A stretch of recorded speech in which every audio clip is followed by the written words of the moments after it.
Ciao, benvenuto nel canale di AgriEuro. In questo video ti presenteremo le caratteristiche principali del prodotto. Ti guideremo attraverso il montaggio, illustrandoti come assemblarlo facilmente, in autonomia quando lo riceverai a casa. Ma prima di iniziare, voglio ricordarti che AgriEuro è l'unico e-commerce che permette una fornitura completa di pezzi di ricambio per tutta la vita del tuo prodotto. In caso di necessità, per riparazioni o assistenza, offriamo un supporto completo, grazie a una maxi officina interna, o attraverso uno dei 400 centri assistenza partner, sparsi in Europa.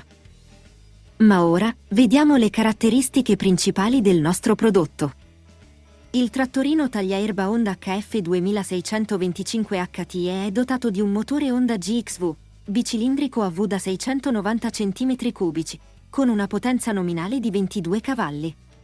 Questo consente di mantenere prestazioni costanti anche in condizioni di lavoro gravose. Il piatto di taglio ha una larghezza di 122 cm ed è equipaggiato con il sistema Bilama Optiflow. La gestione ottimizzata del flusso d'aria favorisce la raccolta dell'erba. Il sistema Versamau consente di selezionare rapidamente tra raccolta e mulching. Il mulching viene attivato tramite una leva.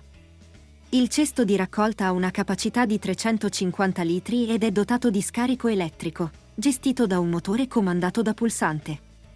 La trasmissione idrostatica a pedale consente una regolazione continua della velocità, senza necessità di cambiare marcia. Il trattorino comprende fari anteriori, display LCD, cruise control, porta USB e alloggiamento per telefono.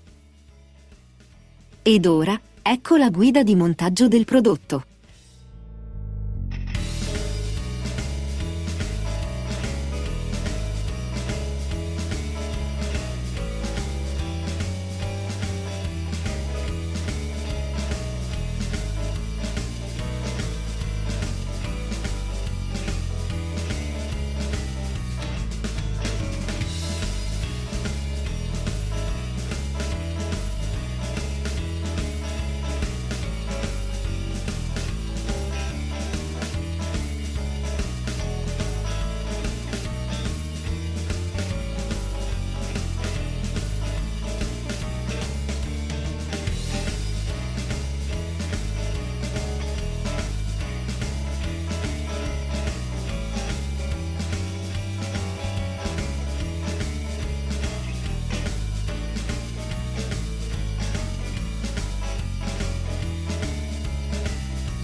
Visita il sito AgriEuro e scopri le offerte nel nostro store online.